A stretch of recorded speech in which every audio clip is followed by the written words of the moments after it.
sa pagpapatuloy ng ating istorya. Sa mga sandaling yon, nasal ayan ang kaakit-akit ngunit dagwang mukha ng babaeng asasin, nakalugmok at nakaupo sa malamig na sahig. Ang kanyang mga mata, nanlilisik at nanginginig sa takot, ay nakatitig sa harapan na parabang hinahabol ng anino ng kamatayan. Mula sa dilim, unti-unting lumapit si Yun-Ian, bawat hakbang ay mabigat at puno ng banta. Mahigpit ang pagkakahawak sa malamig na talam ng kanyang espada. Kasabay nito, mariin niyang winika, malamig ang tinig at walang bakas ng awa, isang pamilyar na mukha. Sa mismong pagbigkas niya nito, sumagi sa kanyang alaala ang larawan ng isang babaeng nakasuot ng mar-ingle na kulay rosas na damit, isa sa mga bagong alila ng emperador na kamakailan lamang ay dinala sa palasyo. Nang tuluyan siyang tumayo sa harap ng babaeng asasin na ngayoy nakaluhod at halos mawalan ng lakas, malamig niyang idinugtong, isang pickmaster na sa murang edad, kung makakaligtas ka, maaari mong maabot ang pagtitipon ng 3 bulaklak sa antas ng korona. Ikaw, ang walang hanggang halimaw ng pakikipaglaban, hindi ba? Nanginginig sa sakit at hirap, mariin namang sumagot ang babae, halos pabulong ngunit puno ng tensyon, ikaw, ang walang hanggang halimaw ng pakikipaglaban, hindi ba? Natigilan si Yun-Ian sa narinig, nanlaki ang mga mata sa gulat, at mabigat na nagtanong, kilala mo ako? Sa loob-loob niya, bumalik ang mga alaala ng nakaraan, mariin niyang isinalaysay sa malamig na tinig, 10 taon na ang nakalipas, kilala ako bilang ang walang hanggang multo ng pakikipaglaban, ngunit kalaunan, sa kaharian ng yon, nagsimula silang tawagin akong ang walang hanggang halimaw ng pakikipaglaban. Sa sandaling yon, nanginginig sa matinding galit ang babaeng asasin, luha ang nagsalita habang pinipigilan ng puot, mas higit pa ang galing ng aking nakababatang kapatid kaysa sa akin. Ngunit lahat ng ito'y dahil sa emperador. Walang bakas ng simpatsya, malamig na tumugon si Yun-Ian, hindi uubra ang pag-apela sa damdamin, at sa mas mabigat na tinig ay idinagdag, ang mga asasin ay dapat patayin agad sa oras na makita, yun ang batas. Biglang sumulpot ang isang grupo ng mga kasamahan ni Yun-Ian, mga tagapagtanggol ng pamilya ng emperador, at mariing sambit ng kanilang pinuno, isa na namang pag-atake ng asasin. Patuloy na nagsumamo ang babaeng asasin, nakaluhod pa rin sa harap ni Yun-Ian, desperadong sinusubukang iparating ang kanyang katotohanan, walang hanggang halimaw ng pakikipaglaban, nagkakamali ka, namamatay ang mga tao dahil sa emperador. Siya ay, ngunit bago pa niya matapos ang kanyang pahayag, mabilis at walang alinlangan siyang inatake ni Yun-Ian, isang kisap mata lamang at tuluyan ang napugto ang kanyang hininga. Matapos ang lahat, malamig na winika ni Yun-Ian, tila walang bakas ng pagsisisi, patawad, ngunit sa posisyong ito, kahit ang pag-aatubiling pumatay ng isang asasin ay isang kasalanan. At doon, nanatiling nakahandusay ang walang buhay na katawan ng babaeng asasin sa sahig.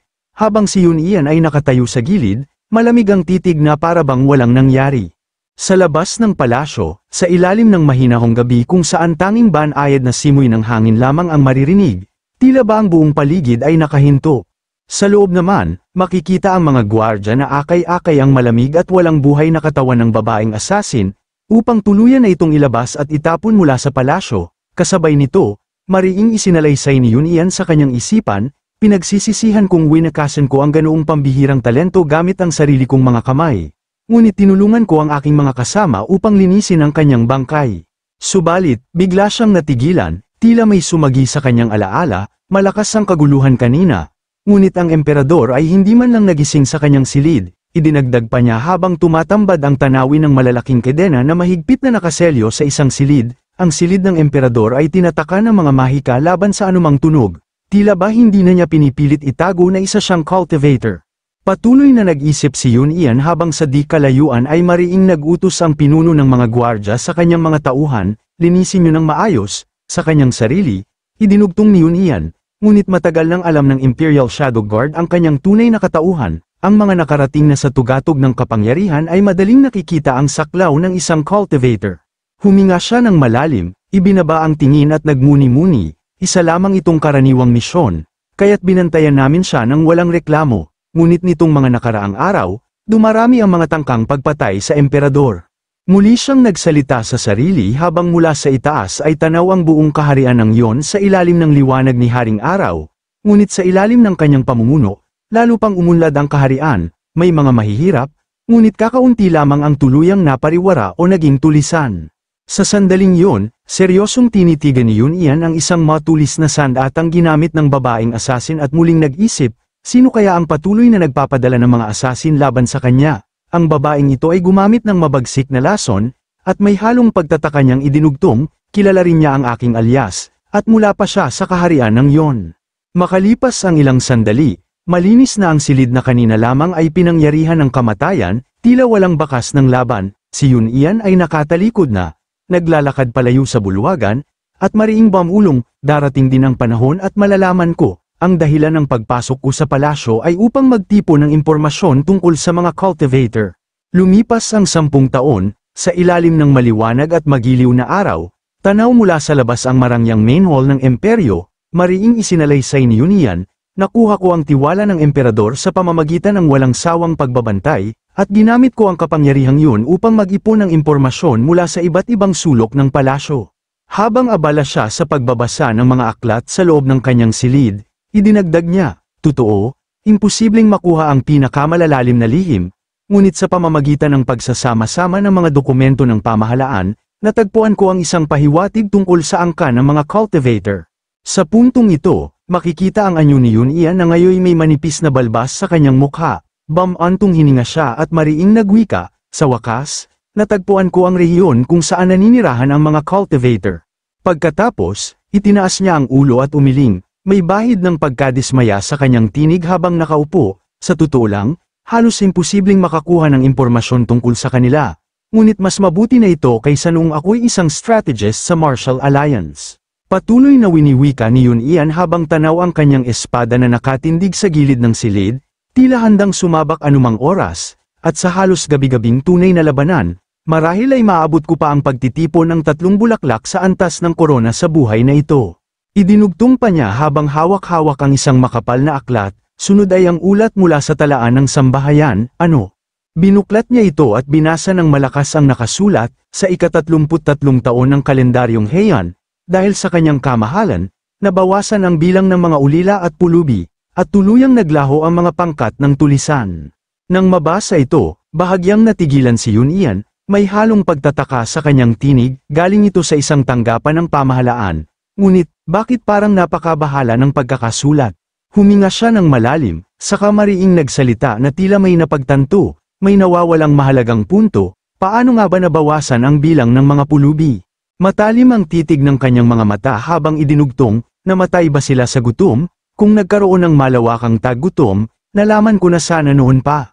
Patuloy niyang sinabi habang nakabukas ang aklat sa mesa, hindi lamang ito basta pagbabago ng katayuan sa lipunan, ni hindi rin ito dahil sa tulong mula sa emperador, tahimik silang pinawi, at walang naganap na taggutom o digmaan.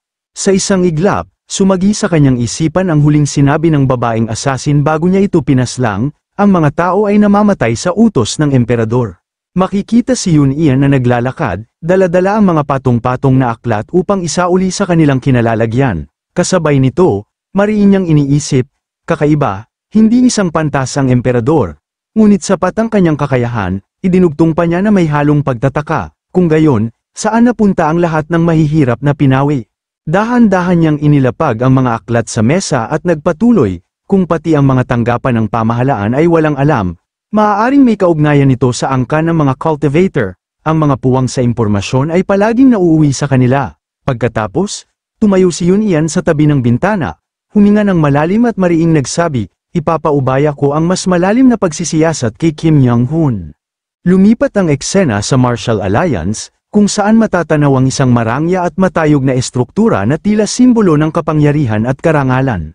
Naroon si Kim Young-hun, nakatayo sa itaas ng mataas na plataporma, nakaharap sa kanyang mga disipulo na nakahanay sa ibaba. Kasabay nito, mariing isinalaysay ni Yun Ian, dito ginanap ang seremonya ng pagreretiro ni Kim Young-hun, ang unang pinuno ng alyansa. Marami ang nagdalamhati, ngunit siya mismo ay tila nakahinga ng maluwag. Patuloy na winiwika ni Yun Ian habang tanaw si Kim Young-hun na masiglang itinataas ang kanyang espada sa itaas, tila ipinagdiriwang ang isang mahalagang yugto ng kanyang buhay, at may mabigat na dahilan, ang kanyang pagbibitiw ay nangangahulugang lubos na niyang napag-aralan at napagtagumpayan ang 6 na tomo ng Josu Martial Arts Record, at ngayon, sisimulan na niya ang paghahanap sa mga cultivator. Sa sandaling yun, bumukas ang pinto at pumasok si Yun Ian sa silid. dahilan upang mapalingon si Kim Young-hoon sa gulat, mariin at may bahid ng pagsusuri ang tanong ni Yoon Ian, mukhang sariwa ang iyong anyo. Agad namang tumugon si Kim Young-hoon, may halong pagkabigla sa kanyang tinig, akala ko'y isang assassin ang pumasok, ikaw pala, isa kang shadow guard. Ngunit ang presensya mo'y mas kahawig ng isang assassin. Lumapit ng bahagya si Yoon Ian kay Kim Young-hoon at mariin niyang isinalaysay, mabilis kong ibinahagi ang mga impormasyong nakalap ko mula sa loob ng palasyo, gaya ng inaasahan, agad siyang naging masigla nang marinig ang tungkol sa mga cultivator. Pagkatapos, itinaas ni Yoon Ian ang kanyang kamay sa harap at mahinaong nagsabi, ibibigay ko sa iyo ang ilang lugar kung saan sila naninirahan. Kapatid Kim, puntahan mo ang mga iyon at hukayin ang anumang impormasyon. May kumpiyansa at bahagyang ngiti, tumugon si Kim Young-hoon habang nakapatong ang dalawang kamay sa kanyang baywang, huhu, gagawin ko, matagal ko na rin silang kinaiinteresan. Sa ilalim ng kalmado at maliwanag na liwanag ng araw, mariing isinalaysay ni Yoon Ian, kaya, napagpasyahan kong siyasatin ang kanilang mga plano sa pamamagitan ni Kim Young-hoon. Pagsapit ng gabi, bumalik ang tanawin sa tahanan ng emperador. Naroon si Yoon Ian kasama ang dalawang tauhan na nakatayo sa loob ng silid, yumuko ang isa sa kanila upang magulat, Deputy Leader, ligtas ang North Gate. Sa narinig, malalim na nag-isip si Yoon Ian, malamig ang ekspresyon, kamakailan, nabawasan ang mga pag-atake ng assassin, totoo, hindi sila makakapagpadala ng mga pickmaster magpakailanman. Ngunit biglang yumanig ang paligid sa isang malakas na pagsabog, kasabay ng pagliyab ng apoy ilang metro lamang mula sa kinaroroonan ni Yoon Ian, napalingon siya sa gulat, pasigaw na wika ng isang gwardya, assassin sa East Gate. Sa gitna ng kaguluhan, makikita ang isang gwardya na unti-unting tinutupok ng apoy, sumisigaw habang unti-unting nawawala ng buhay.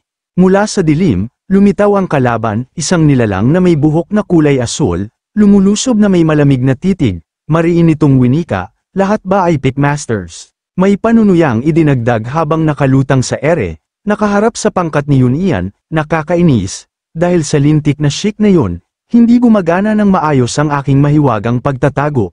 Nang masilayan ang kalaban, bahagyang kumunat ang noo ni Yoon Ian, at sa kanyang isipan ay mariing nagwika, may halong pagkabigla at pagtataka sa tinig, isang cultivator, nakakabaliw ito. Ginagamit na ba nila ang mga cultivator ngayon dahil kapos na sila sa mga pickmaster?